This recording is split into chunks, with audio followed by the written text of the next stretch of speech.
All right.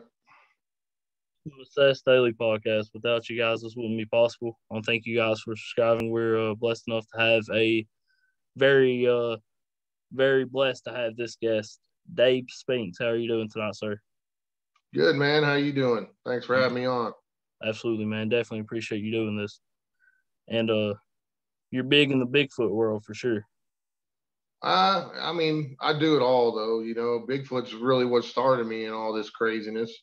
And but I really I think it all intersects and crosses over at some point in different times and places. At some point, these things cross over and blend with each other. So, as an investigator, you got to really pay attention to those type of things. Absolutely. As a former ghost hunter, I definitely understand what you mean by that for sure. Yeah, And definitely. yes, sir. And you want to talk about the channels that you've been on? I know you've been on Discovery. Oh yeah, I've been on multiple TV shows. That's not what I do it for, but I've been on Discovery Channel on Expedition X, the very first episode of that show, Josh Gate's show, Expedition X. I've been on seasons 1 and 2 of Unexplained on History Channel, multiple episodes of that show. Been on a show on Travel Channel called In Search of Monsters, another one called Paranormal 911, another one called These Woods Are Haunted, and let me see, several more. But yeah, I mean, I've been on several TV shows. That's fun. That's all fun and games, and all that stuff, and get your name out there. But I've been doing this for probably around 35 years now because of my own experiences as a young man, and I wanted to know answers, and that's kind of you know it started off as a hobby, really trying to learn, find out what these things are. Kind of my mantra is what happens to us when we die? Are there unknown creatures walking among us, and are we alone in the universe? And over the years, I've noticed a lot of these things correspond and cross over each other. So it's pretty fascinating stuff. It's some of man's greatest unanswered questions if you think about it. Yeah, depending what religious background you have, if you're strong in your faith and you believe, if you serve God and you're a good Christian, then you are rewarded by going to heaven.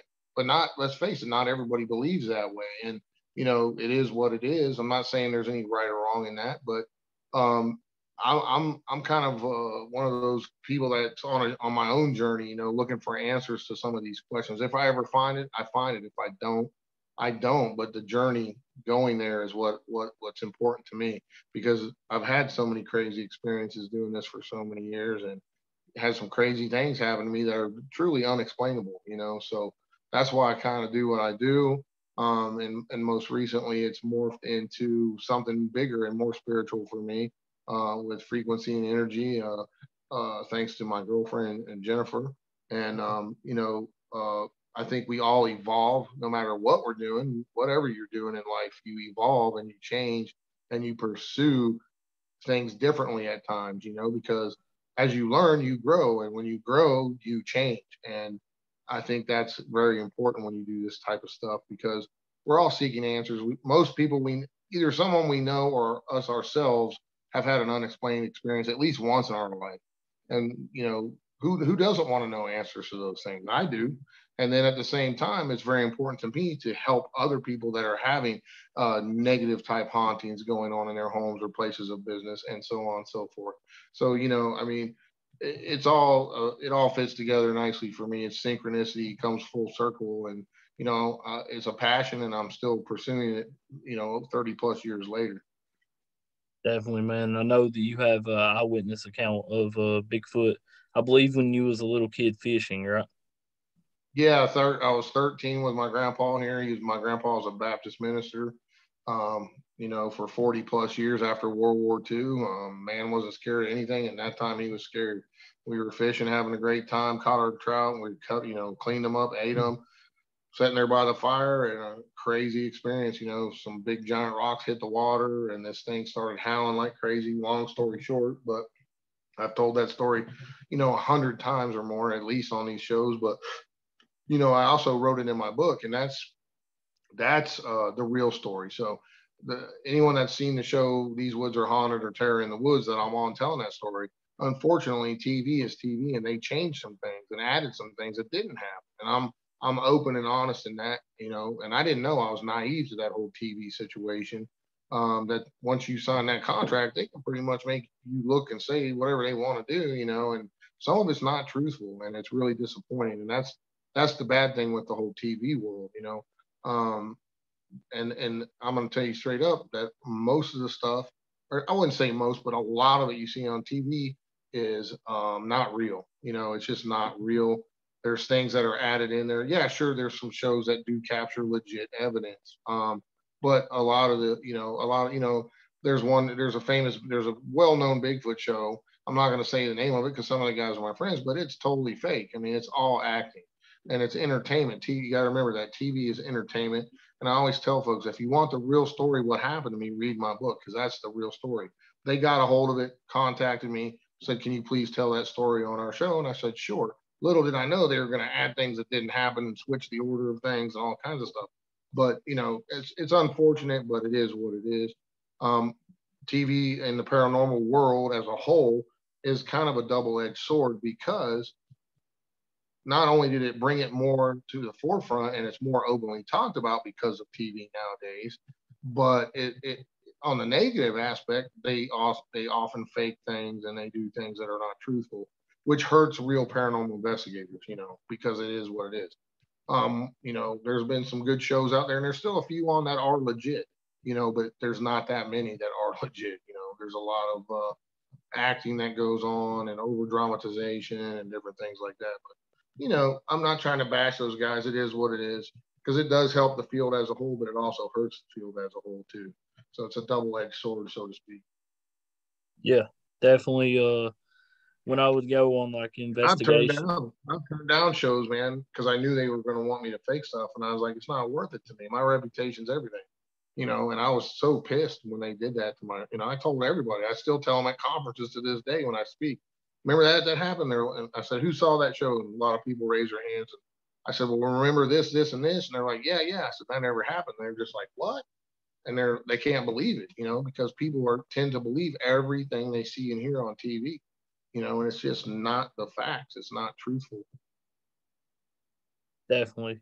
I mean, you can tell when some of them like when they're like howling and stuff. Like I'm not gonna say the TV show, but I'm pretty sure I know what TV show you're talking about. And they got so good of like they can like do such a good job of like howling and stuff. These people can Oh yeah. that they Oh can yeah. they could keep on doing it back to each other Right. and make it really good. But the shows are interesting, for many different reasons. And like I said, it gets the word out there. And I was also on Ghost Nation. I forgot to mention that one recently, as well, season 2 of that, which was, that was one of the shows I was always kind of skeptical about. But once I got on there and seeing how Jason and the guys work, let me tell you, they're legit, 100%. They are there. They're doing it the real way, the good way, and the right way. And I was very surprised and happy at that. Because there's other shows out there that have been long running too that are just not real. But I was really just like they were by the book and by the numbers, and I loved being a part of that show. I was there the entire time they filmed.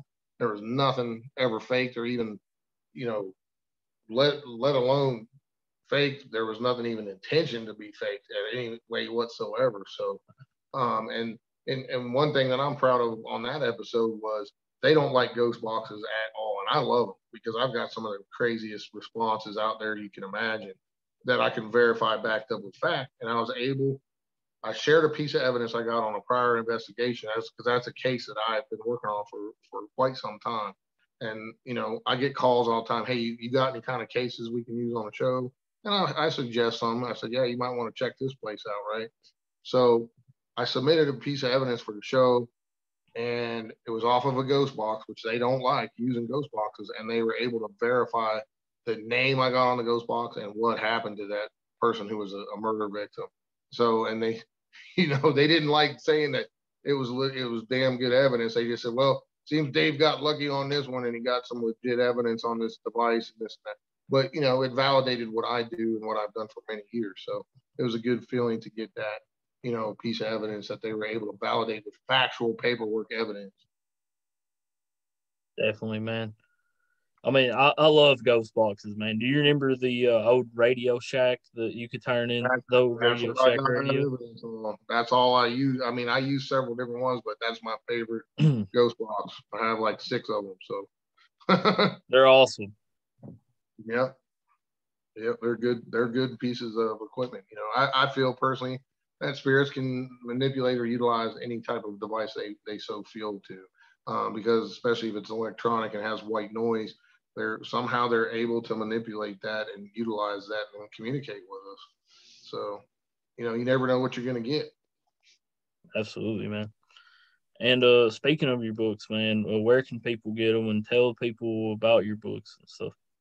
Well, I've got several book titles out now. These are based off a lot of cases that I have done over the years. I'm doing a whole West Virginia haunted series called Real West Virginia Hauntings.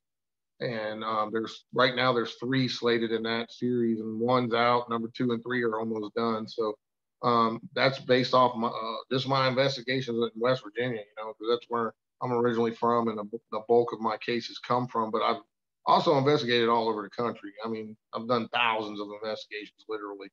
Um, so that's a really cool series. All my books you can find on Amazon. I've also done a West Virginia Bigfoot book that you know, tells my story and has other accounts from state troopers, doctors, lawyers all around the state of West Virginia claiming to have seen or have some kind of crazy experience with a squatch.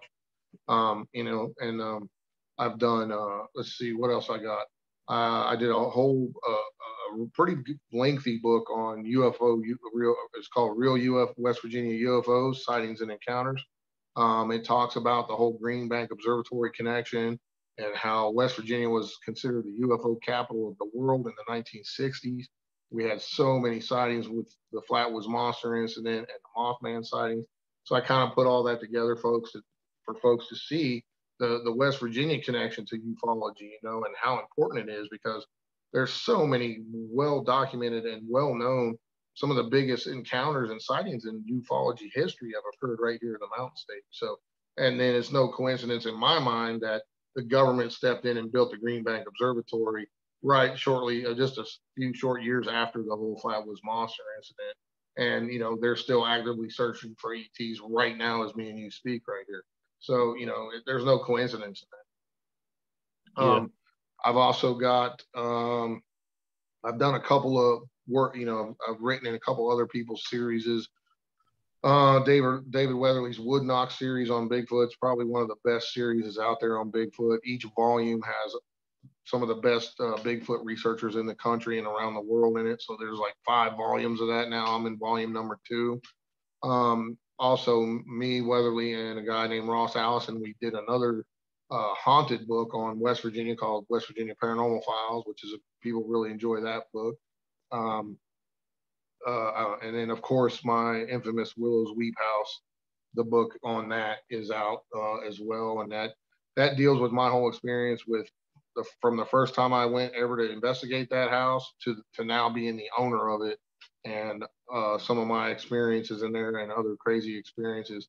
I really bought that house to have my own paranormal lab, man, to study the paranormal. It's a dark haunting. It's very negative in nature. A lot of deaths and suicide type stuff in that house, and the opportunity presented itself to me. I ended up taking it, and you know, it's been a wild ride with that place, so to speak. And really, it's, you know, I was letting other investigators in there, but it's so negative, and the place needs a ton of work. It's dangerous structurally, so I've literally just shut it down to other investigators. And you know, that whole project's going to come full circle here in a year or two.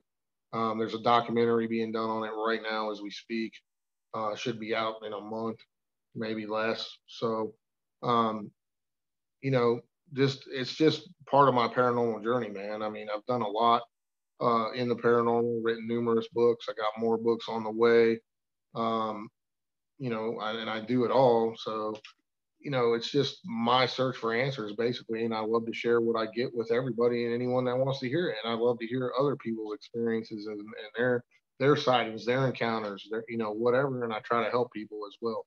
So, as we know, these things can get very dangerous at times and can affect people spiritually, mentally, and even physically, oftentimes ruining their entire lives to the point where there's a suicide involved or other really bad stuff happens. So, murder suicides. There's been numerous murder suicides in the paranormal community that we know about from well-known people.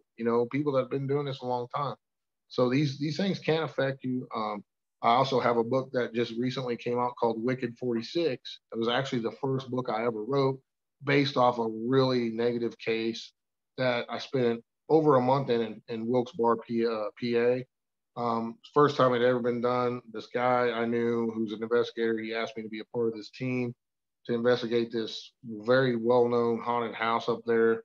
And we ended up staying in it for a month. And then me and him spent the most time in it. We went back 3 more times for 2 weeks at a time. And I'm talking living 24/7 in this place, investigating 24/7. And some of the worst, craziest stuff happened to me physically and with my life and financially, and all kinds of stuff happened right after that case. So I'm here to tell you, these things are, really bad. They can be bad. They can affect your life negatively. And when I wrote that book, I wanted it to serve as kind of a warning to people that were investigating the paranormal that listen, this stuff is real. It can and will screw with your life and mess you up if you're not careful. And even if you are careful, it can still do that too. So, and I've known numerous people in the paranormal have quit over the years that, had to take massive breaks because their life was affected negatively. So a lot of, if you, all you got to do is read the Facebook pages or whatever other social media and you'll see Joe Blow investigator dead, this guy dead, another guy dead. Even in the crypto world, there's a lot of investigators that have been dying over the past 5 years. So, you got to sit there and ask yourself, what's going on here? Some of these people were in great health and all of a sudden, bam, they're just dead the next day. So you just never know, what these things are doing to us. Definitely, man. I never investigated a dark place or anything, anywhere where there's like demonic hauntings or any poltergeist or whatever dark energy. I never investigated a place like that.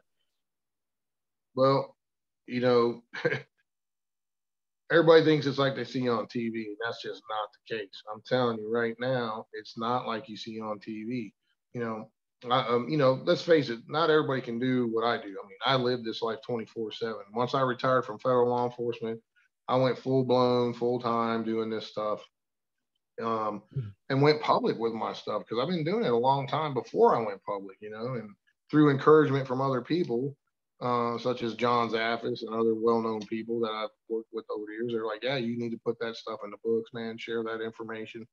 And that's what I did. So um, this stuff can mess you up and people think it's like TV. It's not all fun and games. There's some dark stuff out there that can really affect your life negatively. People think it's okay to go in and play with Ouija boards and all that. It's not. Number one, if you don't know what you're doing, you're just opening a doorway and letting everything in.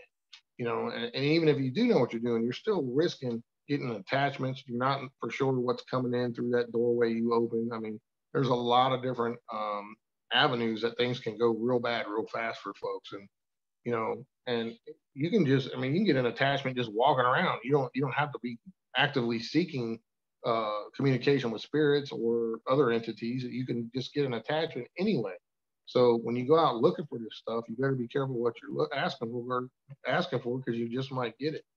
And it gets very dangerous and it's not fun and games. Definitely not, man. That's why I'm more comfortable with the Bigfoot research and stuff.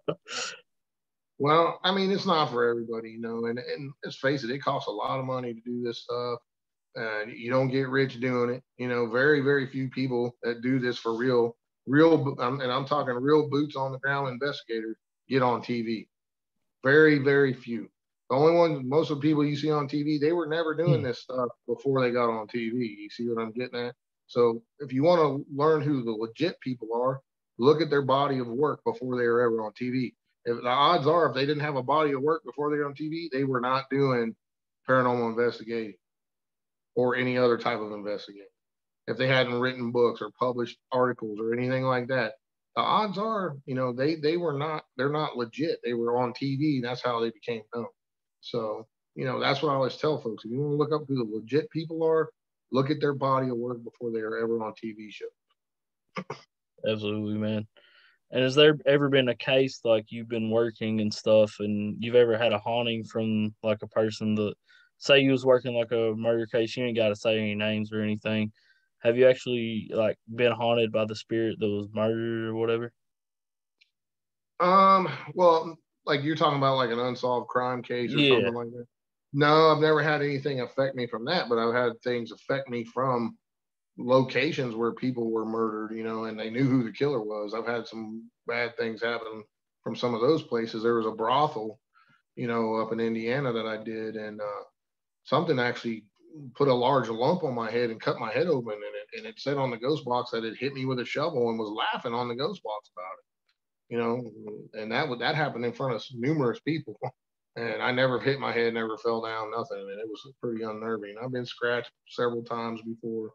And of course, I would, when you're dealing with an intelligent type spirit, whether it's human or an intelligent entity, they know some things about you. They're gonna, they knew like take that place for instance. So it's an old brothel ran by the Chicago mob at one point, and I'm going in there as a law enforcement officer. Now, who does the mob despise? Cops, right? So if there's a spirit there that still thinks it's alive and knows I'm a cop, what's it going to do to me? It's going to try to kill me or hurt me or something to get me out of there, right? Makes sense, right? So to me, that's what it felt like it was, because it was saying derogatory names like pig, I'm going to kill you, all kinds of stuff. So, and then lo and behold, I kept having this weird sensation on my head, and then I went like that, and I had a knot on my head and blood in my hand. Where the hell did that come from? And then and then the very next day, my partner, who I was with, Weatherly, he was scratched violently, and the thing said it was going to slice him up. So we stayed in this place for 5 days in a row, 24/7, and had some crazy stuff go down. So you just never know what you're going to get with these things and these spirits and these entities. Some are highly intelligent and can interact with their environment, even hurting people. So like I said, it can be highly dangerous. yeah, definitely, man. Have you did any Mothman investigations and stuff? Oh yeah, Because oh yeah. I've spent quite a bit of time up in Point Pleasant. Of course, I was on a couple different shows about the Mothman and different things and different theory, presenting different theories of what this could be or what people may have seen. You know, I never will say I know what that is for sure because number one, I wasn't there during the '60s. Wasn't born until '69.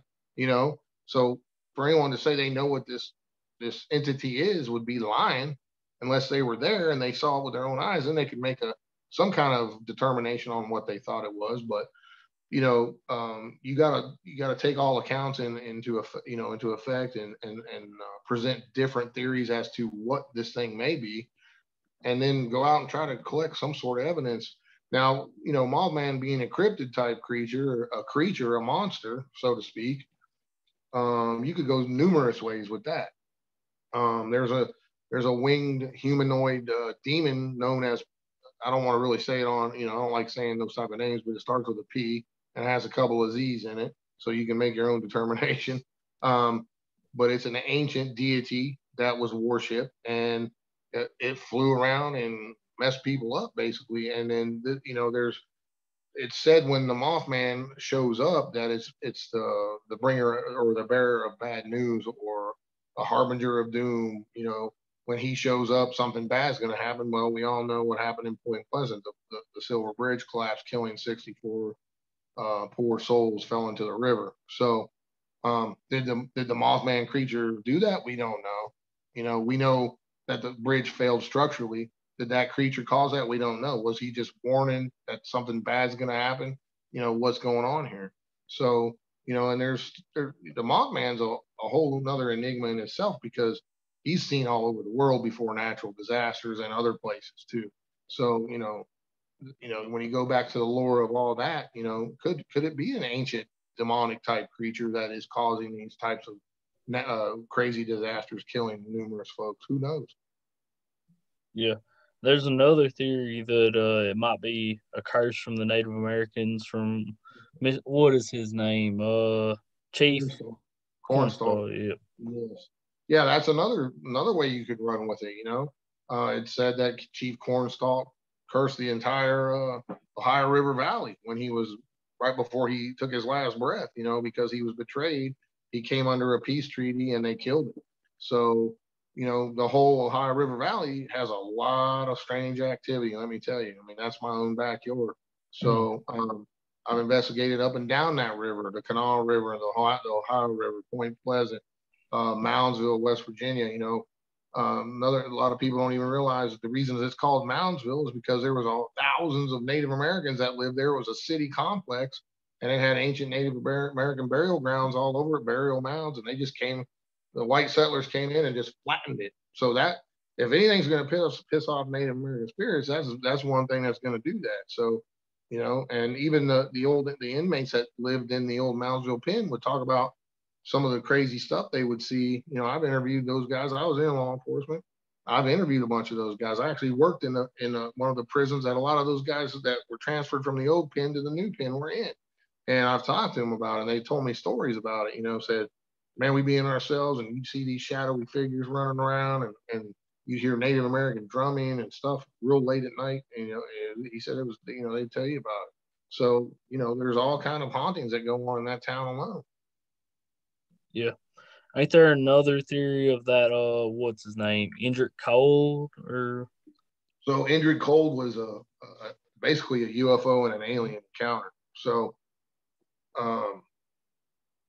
this guy named Woody Derenberger, who was a traveling salesman, he was coming home from work and around the Parkersburg area, came around a turn getting off the interstate, and according to him, there in the middle of the road, there was a saucer craft. It opened up, this being came out, spoke to him telepathically, saying his name was Indrid Cold and he's not here to hurt anyone, and da da da da. And apparently, according to Woody, I mean, he went on national television talking about this and everything. And this is kind of in between the Mothman and the Flatwoods Monster incident, right before the Mothman stuff took off crazy. And according to him, he wrote a book called Visitors from Lanulos, and that's where this Indrid Cold character was said to be from, according to Woody Derenberger. And he had interactions with this ET for years, even claiming to have gone up in his spaceship and went to Lanulos' planet and met his family and the whole nine. And it's one of those far out there stories, but it is what it is. Unless you were there and can prove it wrong, you can't say yay or nay either way. That's one of those ones you chalk up. Well, it is what it is. I think it's a fascinating story for sure, and it's part of West Virginia folklore as well. But Indrid Cold was said that, Indrid Cold, he goes by several different names. Some people call him the Grinning Man, as well, because he has a real big mouth and see a lot of teeth. And he's, kind of pale and pasty looking, and he just doesn't look like a normal human. He looks a lot different in the facial features, but he is said to have been seen during in Point Pleasant during the Mothman wave as well. And I'll tell you something that happened to me and Weatherly that was fascinating to us is we went out to the bunkers. We were doing an investigation out there, and we got Indrid Cold over the damn Radio Shack, Ghost Hack Shack, I don't know how many times. Now, that's not a normal name. Why would that become there? There's no way in heck that is a random radio bleed over coming off of any kind of hack shack or radio. I mean, that's a specific name. We're in a specific location where this creature was seen, this ET or EBE, whatever you want to call it. And we're getting his name coming over to Ghost Box. How do you explain that? That's trippy stuff right there. So, and we did a whole bunch of stuff. We got a whole bunch of crazy stuff, and that's actually available on a DVD at some point. Again, we had that out, called the Point Pleasant Files. But I got numerous documentaries out. I'm also in the Small Town Monsters documentary, Flatwoods Monster: Legacy of Fear. I'm in another one called Malefice that we did with the Scared Network, and another one that just came out, Fonty Flora, which is the same case I did with Ghost Nation. We also did a documentary on that too. It's on Scared Network, and those are all be available on DVD at my store as well. And on Scared Network, you can download them, digitally download and watch them. But So a lot of stuff, a lot of crazy stuff that's going on, especially here in West Virginia. I love this state. We've got it all. We've got some of the most haunted locations out there: Trans Allegheny Lunatic Asylum, Moundsville Pen, so many more. I mean, it's nuts. Yeah, dude. I live pretty close to West Virginia. Beckley, West Virginia is not too far away, like an hour and a half, 2 hours. I live in Oh Eastern yeah. Kentucky. Oh yeah. I live about what 40 minutes, 30 minutes from Beckley. A lot of haunted locations in Beckley too, if you can get into them. Um, Someone who writes a really good blog on haunted West Virginia is Teresa's Haunted History.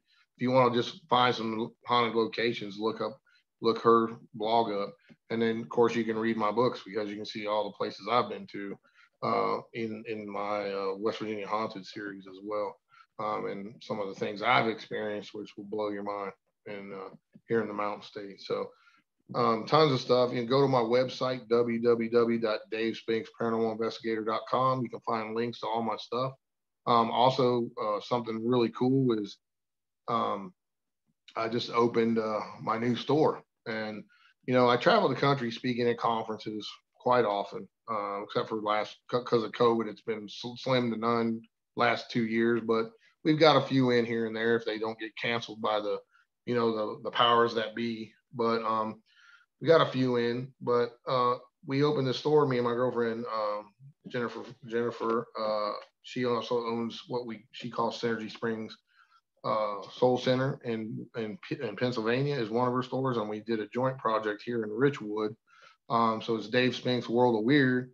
And when I do the conferences, I have my table and I always have all kind of cool merch, just different stickers with squatches and whatever in my books. And so I always wanted to go bigger with it. Now I have a store. So what we've done is we got 8,000 square feet, and it's full of everything haunted, encrypted you can think of, man, and much more coming. We've got it all. Some of my friends' books like John Zappis, Rosemary Ellen Guiley, Ken Gearhart, Lyle Blackburn, all have books in my store. We've got a ton of merch. And at the same time, we have a holistic healing center right next door attached to the store.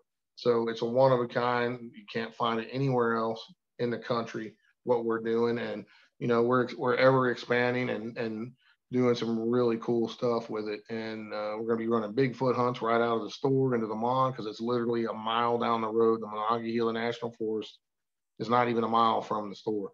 We're going to be doing a ghost walk in town, and so much cool. We'll be doing classes in there. We'll have events, all kinds of stuff. March 11th, 12th, 13th, it's looking like right now. We're going to have our big grand opening, and we're going to have West Virginia Monster Con right there in Richwood. So with some top-notch speakers and authorities in all aspects of the paranormal, and this is going to be an annual thing. So we're doing a lot of stuff. It's going to be fast and furious, so to speak, with what we got going on. But we just opened in Halloween weekend, and with not even no advertising really, just word of mouth and some Facebook stuff, and it's blowing up, man. It's really blowing up. People are really digging it, loving it, and it's going to be cool. So if you ever come on down and visit us in Richwood, man, you'll love the store. It's Squatch Central, Cryptid Central, and Haunted Central. I mean, we've got a lot of different cool stuff in there. And we got stuff from William, authentic Native American shaman handmade items in the store. Some really cool medicine bags with dogmen and freaking Bigfoots on them, and homemade pipes, necklaces. I mean, he's made us some really cool stuff for the store, and he's a class act, top notch guy too.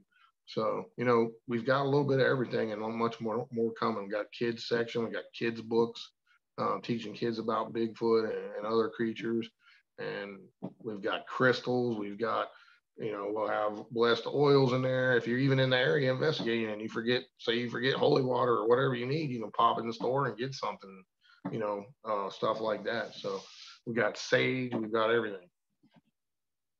I know people love bath bombs as well. What's that? Bath bombs. Oh yeah, we don't have those right now, but we can get some. Yeah, people love them, man. Oh yeah, yeah.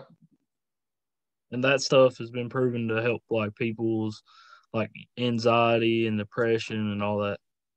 Oh yeah, well you can do a lot with those, man. You can put Himalayan salt in there. You can put different things that take off negative energy off yourself too. So there's a lot of different things you could do with those.